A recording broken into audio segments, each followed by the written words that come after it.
Today we are building full color shifting BRZ grid taillight. First, I'm going to show you the parts that we're going to need. The first thing that we're going to need is an illumaesthetic board. The first thing we're going to need is a pair of illumaesthetic grid boards. I accidentally peeled the wrong side. So before I start working on this, I have to clean this so there's no fingerprints or smudges on it anymore. Next up, we're going to need the addressable 5mm LEDs that this takes. I would use either the illumaesthetic ones or the Next Level Neo ones. They're actually the same LED. Illumaesthetic teamed up with Next Level Neo. I found out later on that that is not entirely true. They are both Next Level Neo LEDs, but one is an RGB chip and one is an RGBW chip, which is a massive, massive difference. So that they could have 5mm addressable LEDs with the capacitor on each LED, and that's exactly what Next Level Neo has. So that's what we can use now is these, because they match these. The only thing you would need to specify is if you want RGB or RGBW. I believe that Next Level Neo offers both, but illumaesthetic may only offer one style. For example, this set is just regular RGB. These are RGBW. This is crazy to look back on because all of this is going to bite me in the butt later. Soldering iron and solder. This is a solder tip cleaner.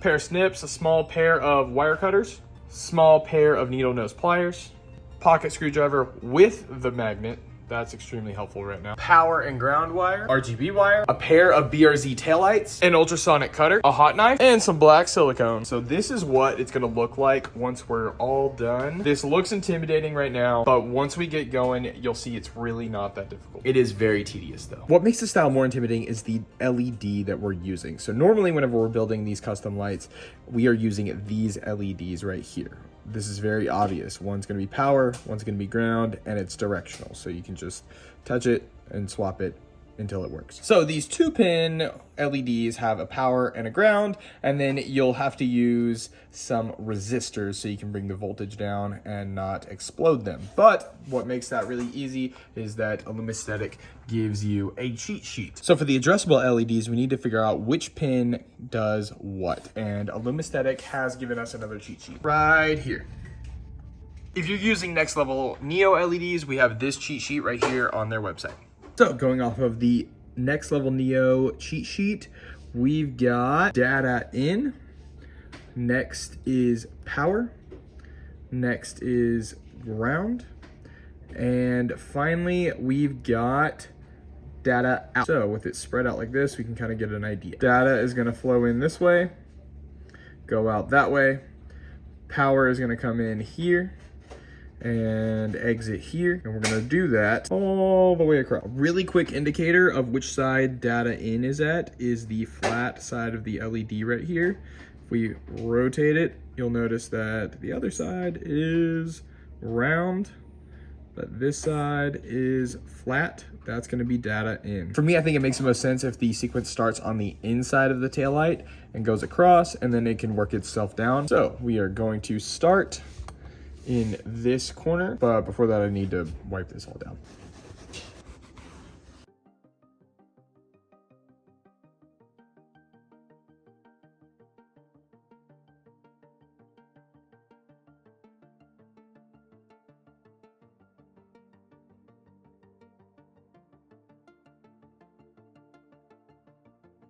As you can see from that time lapse, we wired all of the datas together. So it was data in and then out, which was soldered to the next data in. That's done all the way to the end. This right here is data out, which is going to be wired to this data in. And we're just going to do that, switching back and forth all the way down the board. With the board a little closer, you can actually see that I bent the power and ground wires up and down. Once I get all of the LEDs completely wired in with their datas all soldered together, I'm going to come back and run a wire across the top. And then I'll run a wire across the middle in between each row of LEDs, which is going to connect all of these powers together, then all of the grounds together, then all the powers together, all the way down the board so that we can distribute the power and ground evenly.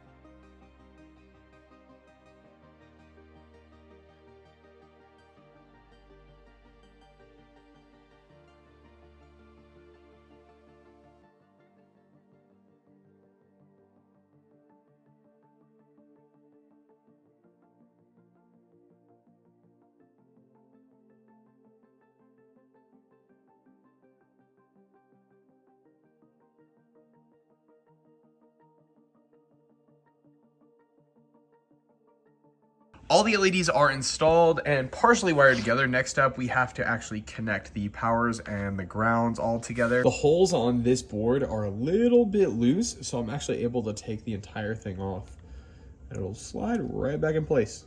Kind of weird. I've been trying to figure out the fastest way to connect all of these. I think the fastest way is to strip a really long piece of wire. Kind of like that. And not quite long enough, we need a little bit more. There we go, kind of like that. Gonna twist it. Before I actually solder it on here, I need to tin this wire. So I'm just gonna put solder all up and down it. Hold it in place just like that so you can see it. Now that we have that done, it's going to be a little bit easier to actually solder this to each of these individual LEDs.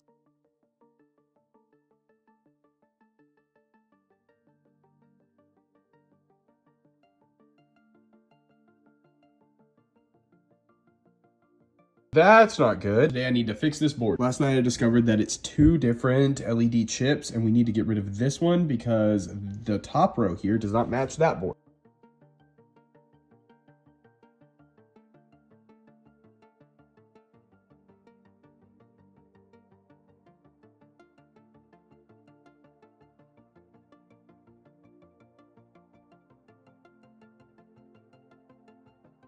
Okay, got it working. Although this time around, it's a lot more ugly.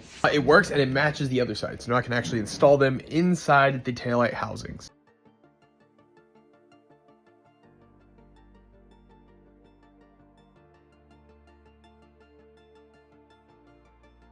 Okay, we got the inner housing painted black. We've got the boards ready to be installed inside the housing. Now, the way that we're going to do that is with this foam seal here. We just need to trim it to be a little bit thinner.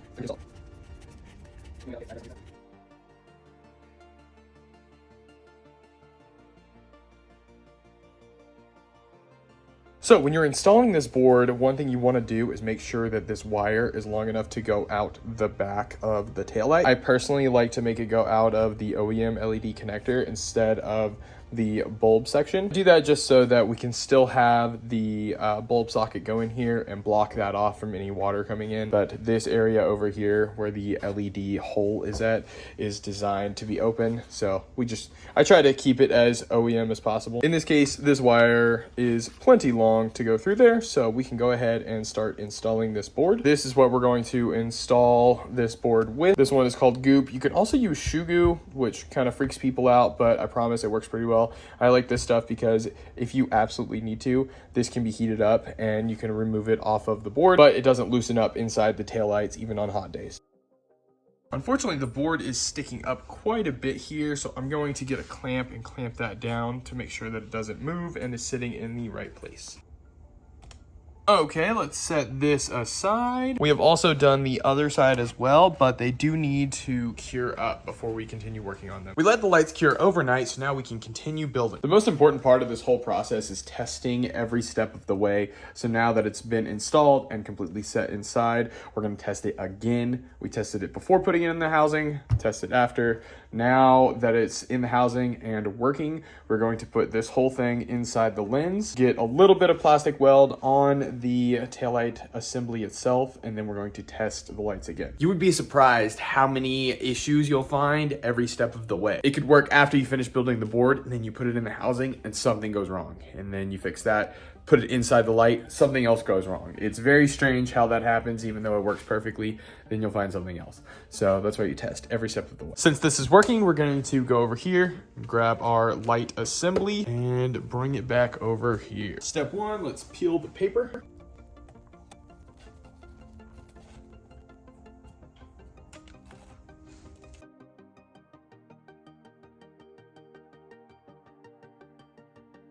Of course, we had to test it again before we continue plastic welding it and getting everything sealed up. The LEDs are working as they should.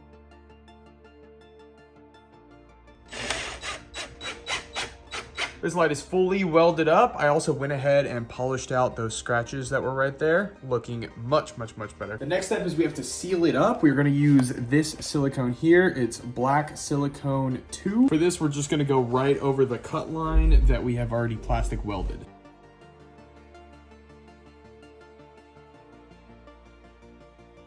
To seal up these hard to reach places, I like to just take a flathead screwdriver and wipe it like that, just like I would with my finger, but my finger can't fit down in there, so a flathead screwdriver helps a ton. The next step is to build out the Blue Ghost harness for these taillights, which I have a full how-to video on how to do that, so you can click that wherever the thing is. The harness is completely done, connectors are on, and the module is potted and curing right now. I talk about it in that how-to video, but what I personally like to do is to have completely different connectors anytime that something is connected to the lights. I do that so that it is impossible to plug it in wrong. It gets a little confusing because you have some of these wires as inputs to the actual LEDs, and some of these wires are going to be outputs from this connector going back into the Blue Ghost module itself. So it gets a little confusing, and I found it easier, instead of explaining it every time, to just make different connectors so that it's impossible for the customer to mess that up. Another thing you might notice is that I do put these sockets back in place.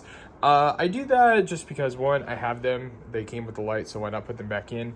But two, I don't like having the holes there that would normally be there. Even though you have the foam seal, it's better to limit as much water as possible from getting into these lights. I have already pre-programmed the module. Like I said, it's potting over there. We've polished out these lenses.